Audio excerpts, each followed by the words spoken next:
Assalamualaikum warahmatullahi wabarakatuh.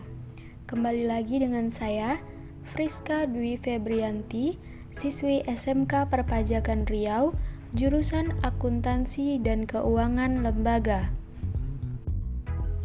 Baiklah, pada kesempatan kali ini saya akan menjelaskan sedikit materi tentang good governance. Pengertian good governance sendiri merupakan salah satu penyelenggaraan manajemen pembangunan yang sangat solid dan bertanggung jawab yang sejalan dengan berbagai prinsip demokrasi dan pasar yang efisien, penghindaran salah alokasi dana investasi, dan pencegahan korupsi baik secara politik maupun administratif. Good governance ini juga menjalankan disiplin anggaran serta penciptaan legal dan political framework bagi tumbuhnya kegiatan pada usaha. Governance ini pertama kali digunakan pada dunia usaha atau sering disebut dengan korporat. Good governance juga memiliki 9 prinsip, di antaranya yang pertama, prinsip transparansi, yaitu yang dapat dibangun atas dasar arus informasi yang bebas. Seluruh proses pemerintahan lembaga dan informasi dapat diakses oleh pihak yang berkepentingan, dan informasi yang tersedia harus memadai agar dapat dimengerti. Prinsip yang kedua adalah peduli pada stakeholder, yaitu berbagai lembaga-lembaga dan seluruh proses pemerintahan harus berusaha melayani semua pihak yang berkepentingan.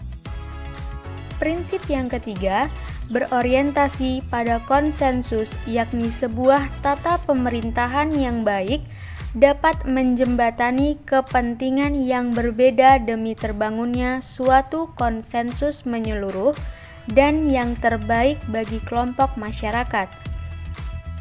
Prinsip yang keempat adalah kesetaraan, yakni semua warna masyarakat mempunyai kesempatan memperbaiki atau mempertahankan kesejahteraan mereka. Prinsip yang kelima adalah efektivitas dan efisiensi, yakni segala proses pemerintahan dan lembaga yang membuahkan hasil sesuai kebutuhan warga masyarakat dan dengan menggunakan sumber daya yang ada seoptimal mungkin. Prinsip yang keenam, akuntabilitas, merupakan beberapa pengambil keputusan di pemerintah, sektor swasta, dan organisasi masyarakat bertanggung jawab baik kepada masyarakat ataupun kepada lembaga yang berkepentingan.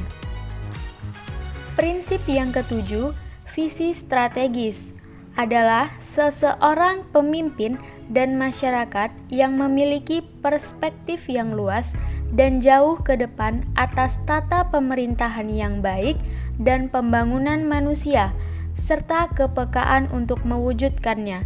Harus memiliki pemahaman atas kompleksitas kesejarahan sosial budaya dan menjadi dasar bagi perspektif tersebut. Prinsip yang kedelapan, partisipasi masyarakat, ialah semua warga masyarakat mempunyai suara dalam pengambilan keputusan baik secara langsung maupun tidak langsung.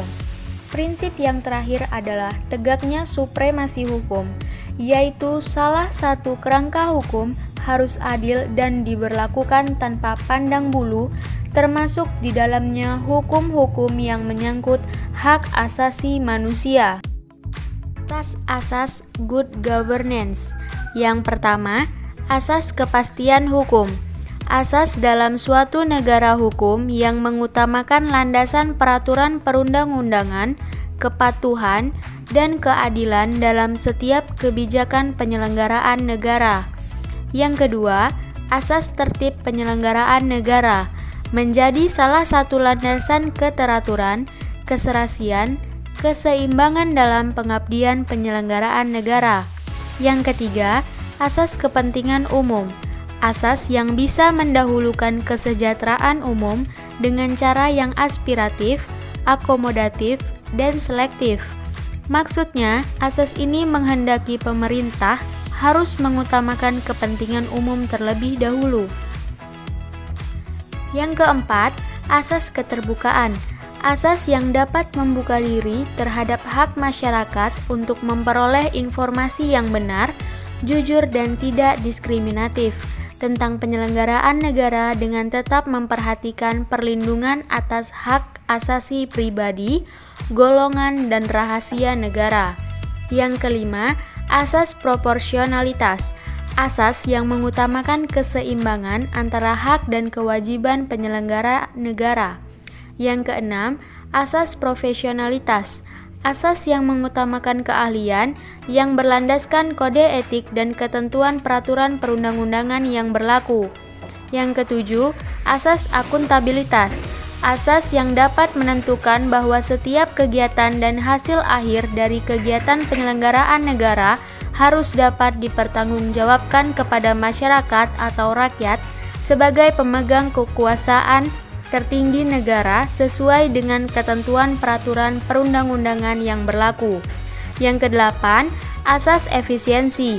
Penggunaan pada sumber daya secara minimum guna pencapaian hasil yang optimum. Efisiensi menganggap bahwa tujuan-tujuan yang benar telah ditentukan dan berusaha untuk mencari cara-cara yang paling baik untuk mencapai tujuan tersebut. Yang kesembilan, asas efektivitas. Dalam pencapaian suatu tujuan secara tepat atau memilih tujuan-tujuan yang tepat dari serangkaian alternatif atau pilihan cara dan menentukan pilihan dari beberapa pilihan lainnya. Efektivitas bisa juga diartikan sebagai pengukuran keberhasilan dalam pencapaian tujuan-tujuan yang telah ditentukan. Baiklah, sekian materi yang dapat saya bawakan. Lebih dan kurangnya, saya mohon maaf. Wabillahi taufik wal hidayah. Wassalamualaikum warahmatullahi wabarakatuh.